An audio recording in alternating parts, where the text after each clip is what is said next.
સ્વામિનારાયણ. આજે વાત કરવી છે સાચા અને પવિત્ર વ્યક્તિ. એક ભણેલો ગણેલો, તેજ બુદ્ધિ, મિલનસાર સ્વભાવ, આવો વ્યવહાર કુશળ એક યુવાન ખૂબ ભણેલો હતો, પરંતુ તેમને નોકરી મળતી ન હતી. એક સમયે જેઠ મહિનાનો એક કાળો તડકો હતો. જાણે કે આજે રસ્તાઓને પણ કાળો તાવ ચડી ગયો હતો. ધોમ ધકતો તાપ હતો ત્યારે વૃક્ષનો છાંયડો પણ છાંયડાની અંદર લપાઈને બેઠો હતો. આવી ભયંકર ગરમીની અંદર એ નોકરીની શોધમાં નીકળ્યો હતો. ચાલતો ચાલતો આગળ ગયો તો એક વૃદ્ધ વ્યક્તિ પરસેવે રેબઝેબ ઘાસ વાઢી રહ્યા હતા. ત્યાં જઈને ઊભો રહે છે અને તેમને કહે છે કે આપ શું કરી રહ્યા છો? ત્યારે વૃદ્ધ ઊભા થયા. પોતાના ચહેરા ઉપર આનંદ હતો અને સંતોષની લાગણી હતી.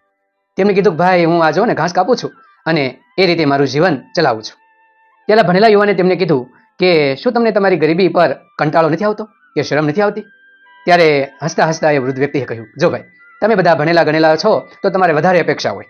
અમે બધા અભણ અને ઓછું ભણેલા છીએ તો અમને એટલી બધી અપેક્ષા હોય નહીં. અમારે એટલું બધું જીવનની અંદર કંઈ મેળવવાનું હોય નહીં, એટલે અમને અમારી ગરીબી ઉપર જરા પણ નિરાશા કે શરમ આવતી નથી અને આ જ રીતે અમારું જીવન અમે આગળ વધારીએ છીએ. યુવાનના જવાબ સાંભળી યુવાન જોતો જ રહી ગયો. તેમને વધારે પ્રશ્ન પૂછવાનું મન થયું.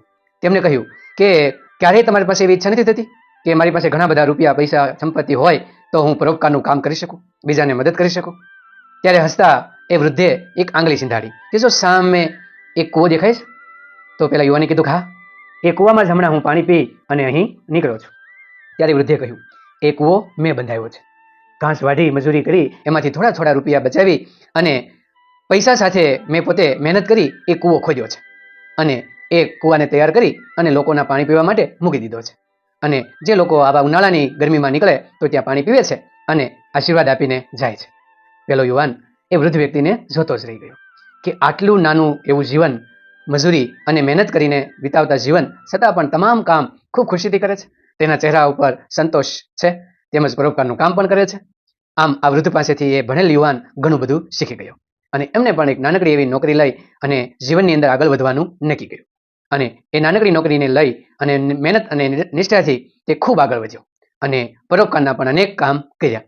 આમ અભણ કે ભણેલ વ્યક્તિના વિચારો મહત્વના હોય છે અને જીવનની અંદર આગળ લાવવામાં તે જ મહત્વના બની રહેતા હોય છે.